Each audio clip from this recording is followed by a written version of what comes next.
ಸಿದ್ದೇಶಣ್ಣವರ ಕೊಡುಗೆಯನ್ನ ಇಲ್ಲಿ ಪಕ್ಷವನ್ನ ಕಟ್ಟಿ ಬೆಳೆಸುವಲ್ಲಿ ಅವ್ರು ಮಾಡಿರುವಂತಹ ತ್ಯಾಗವನ್ನ ನಾವು ಕೃತಜ್ಞತಾ ಭಾವದಿಂದ ನೆನಪು ಮಾಡಿಕೊಂಡು ಅವರ ಜೊತೆ ನಾವಿದ್ದೀವಿ ಮುಂದಿನ ದಿನಗಳಲ್ಲೂ ಅಂತ ರಿಅಶ್ಯೂರೆನ್ಸ್ ಕೊಡುವಂತಹ ಒಂದು ಸಂದರ್ಭ ಇದು. ಹಾಗೆ ಅವರಿಗೆ ಆ ತಾಯಿ ಚಾಮುಂಡೇಶ್ವರಿ ಇನ್ನೂ ದೀರ್ಘಾಯುಷ್ಯವನ್ನ ಕೊಡ್ಲಿ, ಆರೋಗ್ಯವನ್ನ ಕೊಡ್ಲಿ, ಪಕ್ಷವನ್ನ ಮುನ್ನಡೆಸುವಂತಹ ಶಕ್ತಿಯನ್ನ, ಚೈತನ್ಯವನ್ನು ಕೊಡ್ಲಿ ಅಂತ ಹೇಳಿ ಹಾರೈಸುವ, ಪ್ರಾರ್ಥಿಸುವ ಸಭೆನೂ ಕೂಡ ಇದಾಗಿದೆ. ಹಾಗಾಗಿ ನಾನು ರಾಜಕೀಯದ ಬಗ್ಗೆ ಹೆಚ್ಚು ಮಾತಾಡ್ಲಿಕ್ಕೆ ಹೋಗುದಿಲ್ಲ. ಸಿದ್ದೇಶಣ್ಣ, ನಾನು ಅವ್ರನ್ನ ಇಲ್ಲಿ ಬರಲಿಕ್ಕೂ ಕೂಡ ಕಾರಣ ಇತ್ತು. ನಾನು ಬೇರೆಲ್ಲೋ ಇದ್ದೆ, ಬರಕ್ ಆಗ್ತಾ ಇರಲಿಲ್ಲ. ಆದ್ರೂ ಕೂಡ ಸಿದ್ದೇಶಣ್ಣನ ಈ ಒಂದು ಸಭೆಯನ್ನ ನಾನು ತಪ್ಪಿಸ್ಕೊಳ್ಳೇಬಾರದು ಅಂತ ಹೇಳಿ ನೆನ್ನೆ ರಾತ್ರಿ ಉಡುಪಿಯಿಂದ ನಾನು ಇಲ್ಲಿಗೆ ಬಂದೆ. ಈಗ ನಾನು 5 ಗಂಟೆ ಅಷ್ಟರಲ್ಲಿ ಸಕಲೇಶ್ಪುರದಲ್ಲಿ ಇರಬೇಕು.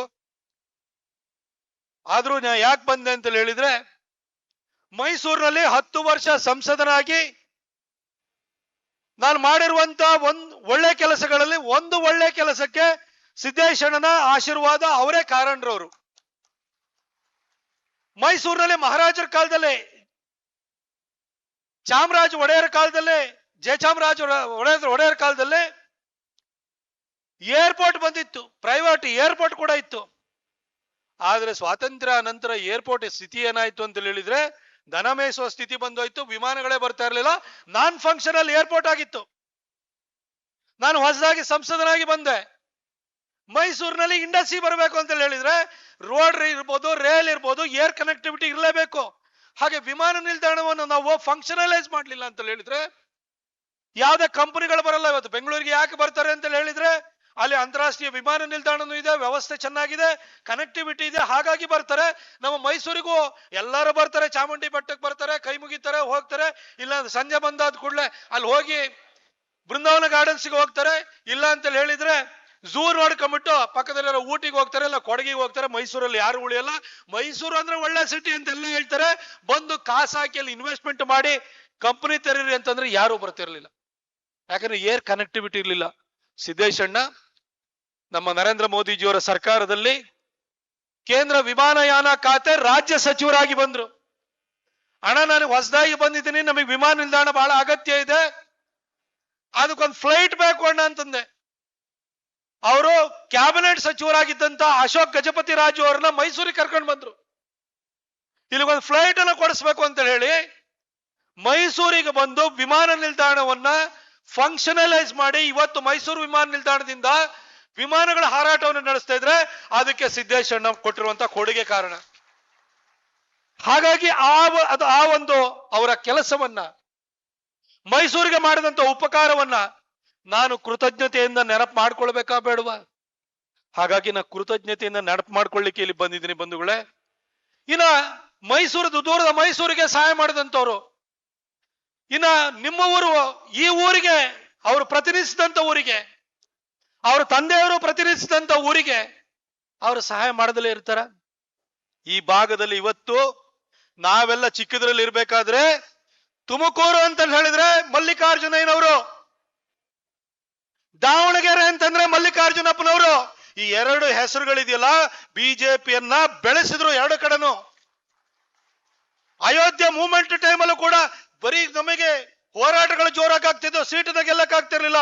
ಆದ್ರೆ ಅಂತಹ ಸಂದರ್ಭದಲ್ಲಿ ಮಲ್ಲಿಕಾರ್ಜುನಯ್ಯನವರು ಗೆದ್ದು ಬಂದು ಪಕ್ಷವನ್ನ ಕಟ್ಟಿದ್ರು. ನಾವು ಹೇಳಿ ಕೇಳಿ, ನಾವು ಸಕಲೇಶ್ಪುರದವನು, ಬೇಸಿಕಲಿ ನಾವು ಬಿ ಶಿವಪ್ಪನವರ ಅವರನ್ನ ನೋಡ್ಕೊಂಡು ಬೆಳೆದಂತವ್ರು ನಾವು. ನಮಗೆ ಬಿ ಶಿವಪ್ಪನವ್ರ ಬಗ್ಗೆ ಎಷ್ಟು ಗೌರವ ಪ್ರೀತಿ ಇದೆಯೋ, ಮಲ್ಲಿಕಾರ್ಜುನಪ್ಪನವ್ರ ಬಗ್ಗೆಯೋ, ಮಲ್ಲಿಕಾರ್ಜುನಯ್ಯನವ್ರ ಬಗ್ಗೆನೂ ಕೂಡ ನಮಗೆ ಅಷ್ಟೇ ಅಗಾಧವಾದಂತ ಪ್ರೀತಿ ವಿಶ್ವಾಸ ಇದೆ. ಈ ಊರಿನಲ್ಲಿ ಕಾಂಗ್ರೆಸ್ಸಿನ ಹುತ್ತದಲ್ಲಿ ಹೋಗಿ ಇವತ್ತು ಬಿಜೆಪಿನ ಕಟ್ಟಿದ್ರಲ್ಲ, ಕಮಲವನ್ನು ಅರಳಿಸಿದ್ರಲ್ಲ, ಅವ್ರ ಬಗ್ಗೆ ನಾವು ಕೃತಜ್ಞತೆಯನ್ನ ಸದಾ ಇಟ್ಕೊಳ್ಳೇಬೇಕು. ಅವರ ಮಗನಾಗಿ ಬಂದು 4 ಸರಿ ಈ ಕ್ಷೇತ್ರವನ್ನು ಕೂಡ ಪ್ರತಿನಿಧಿಸಿದ್ರು. ಸಿದ್ದೇಶಣ್ಣ ನಮ್ ತರ ಏನು ಮೀಡಿಯಾದಲ್ಲಿ ಬಂದು ಬೈಟ್ ಕೊಡಲ್ಲ, ಭಾಷಣ ಮಾಡಲ್ಲ. ಆದ್ರೆ ಸಿದ್ದೇಶಣ್ಣ ಕೆಲಸ ಮಾಡೋದ್ರಲ್ಲಿ ಯಾವತ್ತೂ ಕೂಡ ದಾವಣಗೆರೆಗೆ ಅನ್ಯಾಯನ ಮಾಡಿಲ್ಲ. ಇವತ್ತು ಸಿದ್ದೇಶಣ್ಣವರ ನಾನು ರಿಪೋರ್ಟ್ ಕಾರ್ಡ್ ನ ಇಟ್ಕೊಂಡು ನಾ ಹೇಳ್ಬೇಕು ಅಂತ ಹೇಳಿದ್ರೆ, ಮೋದಿ ಅವರು ಬಂದಾದ ನಂತರ ನೋಡಿ, ಹಿಂದೆ ನಾವು ಸಂಸದರಾಗಿದ್ದಾಗ ಮನಮೋಹನ್ ಸಿಂಗ್ ಸರ್ಕಾರದಲ್ಲಿ ಏನ್ ಸಂಸದರಾಗಿ ಏನ್ ಉಪಯೋಗ ಹೇಳಿ, ಇವತ್ತು ಸಿದ್ದರಾಮಯ್ಯನ ಸರ್ಕಾರದೊಳಗಡೆ BR Patil, Belur Gopal Krishna, H K ಪಾಟೀಲ್ರು ಅವರೇ ಬಾಯ್ ಪಡ್ಕೋತಾ ಇದ್ದಾರೆ. ಅಭಿವೃದ್ಧಿ ವಿರೋಧಿಗಳು ಮುಖ್ಯಮಂತ್ರಿ ಪ್ರಧಾನಮಂತ್ರಿ ಆದ್ರೆ ಪರಿಸ್ಥಿತಿ ಏನಾಗುತ್ತೆ?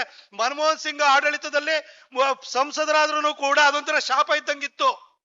ಆದ್ರೆ ನರೇಂದ್ರ ಮೋದಿ ಅವರು ಕೇಳಿದ್ದೆಲ್ಲ ಕೊಡುವಂತ ಕಾಮಧೇನು ತರ ಇವತ್ತು ಪ್ರಧಾನಿ ಆಗಿದ್ದಾರೆ.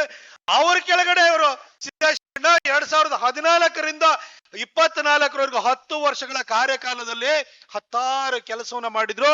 ಇವತ್ತು ದಾವಣಗೆರೆ ಬಂದ್ರು. ದಾವಣಗೆರೆ ಅಂದ್ರೆ ಎಜುಕೇಶನ್ ಇನ್ಸ್ಟಿಟ್ಯೂಷನ್ ಅಂತ ಹೇಳ್ತಿದ್ವು ಅಷ್ಟೇ.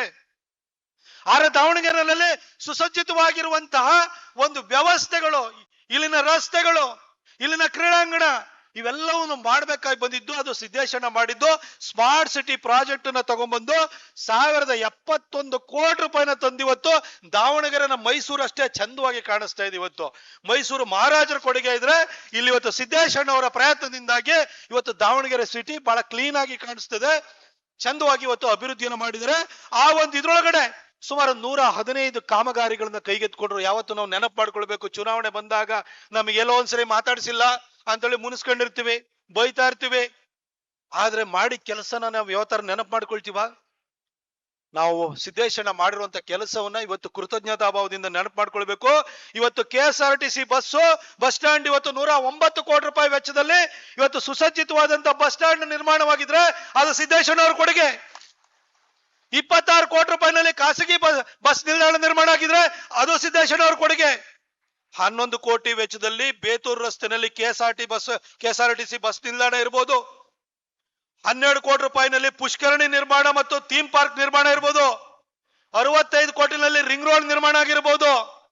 ಇವೆಲ್ಲದನ್ನು ಕೂಡ ಸಿದ್ದೇಶಣ್ಣ ಅವರ ಕೊಡುಗೆ. ಸ್ಮಾರ್ಟ್ ರಸ್ತೆಗಳನ್ನು ಮಾಡಿದ್ದಾರೆ. ಹಾಗೆ ಈ ನಗರದಲ್ಲಿ ಇವತ್ತು 24/7 ಕುಡಿಯುವ ನೀರು ಕೊಡಬೇಕು ಅಂತ ಹೇಳಿ ಜಲಸಿರಿ ಯೋಜನೆಯಲ್ಲಿ 620 ಕೋಟಿನ ತಂದು ಇಷ್ಟೆಲ್ಲ ಒಳ್ಳೆ ಕೆಲಸ ಮಾಡಿರುವಂತರು ಕೂಡ ಸಿದ್ದೇಶಣ್ಣ ಅವರು.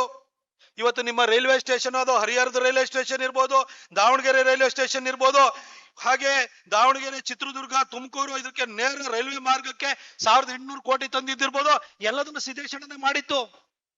ಅಷ್ಟು ಮಾತ್ರ ಅಲ್ಲ ಬಂಧುಗಳೇ, ಇವತ್ತು ಚಿತ್ರದುರ್ಗ, ದಾವಣಗೆರೆ, ಹರಿಹರ ಇದು 6 ಲೇನಿಂಗ್ ಏನಾಗಿದೆ 1200 ಕೋಟಿ ರೂಪಾಯಿನಲ್ಲಿ, ಇದಕ್ಕೂ ಕೂಡ ಸಿದ್ದೇಶಣ್ಣ ಅವ್ರ ಕೊಡುಗೆ ಇರುವಂತದ್ದು.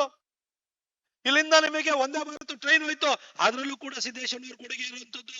ಇಷ್ಟು ಮಾತ್ರ ನಾನು ಬಹಳ ಸಂಕ್ಷಿಪ್ತವಾಗಿ ಹೇಳ್ತಾ, ಸಿದ್ದೇಶಣ್ಣ ಇಷ್ಟೆಲ್ಲಾ ಒಳ್ಳೆ ಕೆಲಸ ಮಾಡಿ ಜೊತೆಗೆ ಇನ್ನೂ ಒಂದು 5 ಪ್ರಮುಖ ಯೋಜನೆಗಳನ್ನ ತಗೊಂಡ್ಬಂದ್ರು. ಇವತ್ತು ಸಿದ್ದೇಶಣ್ಣನ ನೀವು ಆಯ್ಕೆ ಮಾಡಿ ಕಳಿಸಿದ್ರೆ 5 ಯೋಜನೆಗಳು ಕೂಡ ಕಾರ್ಯಗತವಾಗ್ತಿತ್ತು. ಆ ಯೋಜನೆಗಳು ಯಾವುದು ಅಂತಂದ್ರೆ, ನಿಮಗೆ ದಾವಣಗೆರೆ ಒಂದ್ ಕಾಲದಲ್ಲಿ ಏನಂತ ಹೇಳಿದ್ರು, ದಾವಣಗೆರೆಗೆ ಮ್ಯಾಂಚೆಸ್ಟರ್ ಆಫ್ ಕರ್ನಾಟಕ ಅಂತ ಹೇಳಿದ್ರು. ಇಲ್ಲಿ ನೇಯ್ಗೆ ಆ ಲೆವೆಲ್ಗಿತ್ತು. ನೀವು ಮರ್ತು ಬಿಟ್ಟಿದ್ರಿ. ಇವತ್ತು ಬರೀ ಎಜುಕೇಶನ್ ಇನ್ಸ್ಟಿಟ್ಯೂಷನ್ ಬೇರೆ ಬೇರೆ ಮಾತಾಡ್ತಿದ್ರಿ. ಇದನ್ನಕ್ಕೆ ನೇಯ್ಗೆನಲ್ಲಿ ಇವತ್ತು ನೀವೇನು ಜೀನ್ಸ್ ಅವೆಲ್ಲ ಬೇರೆ ಕಡೆಯಿಂದ ಅರವಿಂದ್ ಮಿಲ್ಸ್ ಅವರು, JCT ಅವರು ಅಷ್ಟೊಂದು ಮೀಟರ್ಗಳು ಬಟ್ಟೆನ ಅವರು ತಯಾರು ಮಾಡ್ತಾರಲ್ಲ, ಒಂದು ಕಾಲದಲ್ಲಿ ಕರ್ನಾಟಕದ ಮ್ಯಾಂಚೆಸ್ಟರ್ ಆಗಿತ್ತಿದು. ಅಷ್ಟು ಮಿಲ್ಗಳಿದ್ದು. ಇಂಥ ಊರನ್ನ ಬೆಳೆಸ್ಬೇಕು ಅಂತ ಹೇಳಿದ್ರೆ ಇಲ್ಲಿಗೂ ಕೂಡ ವಿಮಾನ ನಿಲ್ದಾಣ ಬೇಕೋ ಬೇಡವಾ? ಅದು ಬೇಕು ಅಂತಲೇ ಸಿದ್ದೇಶಣ್ಣ ಫೀಸಿಬಿಲಿಟಿ ರಿಪೋರ್ಟ್ ಅನ್ನ ಕೊಡಿಸೋದಕ್ಕೋಸ್ಕರ ದುಡ್ಡು ಕೊಡಿಸಿ, ಫೀಸಿಬಿಲಿಟಿ ರಿಪೋರ್ಟ್ ಬಂದಾದ ನಂತರ 2022ರಲ್ಲೇ 375 ಎಕರೆ ಜಮೀನನ್ನ ಗುರುತಿಸಿ ಅದನ್ನ ಅಕ್ವಿಷನ್ ಮಾಡ್ಲಿಕ್ಕೆ, ಅದನ್ನ ಸ್ವಾಧೀನ ಮಾಡ್ಕೊಳ್ಳೋದಕ್ಕೆ 143 ಕೋಟಿ ರೂಪಾಯಿನ ಕೊಡಬೇಕು ಅಂತ ರಾಜ್ಯ ಸರ್ಕಾರಕ್ಕೆ ಸೂಚನೆಯನ್ನ ಕೊಡಿಸಿದ್ರು. ಆದ್ರೆ ಇವತ್ತು ರೈಲ್ವೆ ನಿಲ್ದಾಣ, ವಿಮಾನ ನಿಲ್ದಾಣ ಬಂತ, ಲ್ಯಾಂಡ್ ಅಕ್ವಿಷನ್ ನಡೀತಾ ಇದೆಯಾ? ಒಂದ್ ವೇಳೆ ಸಿದ್ದೇಶಣ್ಣ ಮತ್ತೊಂದ್ಸರಿ ನೀವು ಕೆಲ್ಸ ಕಳ್ಸಿದ್ರೆ, ಅವ್ರ ಮನೆಯವ್ರನ್ನ ಕೆಲ್ಸ ಕಳ್ಸಿದ್ರೆ, ಇವತ್ತು ವಿಮಾನ ನಿಲ್ದಾಣ ತಾರ್ಕಿಕ ಅಂತ್ಯಕ್ಕೆ ಬರುವ ಹಂತಕ್ಕೆ ಹೋಗ್ತಾ ಇತ್ತು. ಆದ್ರೆ ನಾವು ಕಳ್ಕೊಂಡುವ ಇಲ್ವಾ? ಅಷ್ಟು ಮಾತ್ರ ಅಲ್ಲ, ಈ ಒಂದು ಮರಿಯಮ್ಮನಹಳ್ಳಿ, ಹರಪನಹಳ್ಳಿ, ಹರಿಹರ, ಹೊನ್ನಾಳಿ, ಶಿವಮೊಗ್ಗ ಈ ಹೆದ್ದಾರಿಗೂ ಕೂಡ ಅಪ್ಗ್ರೇಡೇಷನ್ ಮಾಡ್ಬೇಕು ಅಂತ ಹೊರಟ್ರು. 187 ಕಿಲೋಮೀಟರ್ ರಸ್ತೆ. ಆ ರಸ್ತೆ ಇವತ್ತಿದ್ದಿದ್ರೆ ನಿತಿನ್ ಗಡ್ಕರಿ ಅವ್ರ ಹತ್ರ ಹೋಗಿ ಜನ ಮತ್ತೆ ನನ್ನ ಗೆಲ್ಲಿಸ್ ಕಳಿಸ್ಕೊಟ್ಟಿದ್ದಾರೆ, ಇದನ್ನ ಅಪ್ರೂವಲ್ ಮಾಡ್ಕೊಡಿ ಅಂತ ಹೇಳಿ ಪಟ್ಟು ಹಿಡಿದು ಮಾಡಿಸ್ಕೊ ಬರ್ತಾ ಇದ್ರು.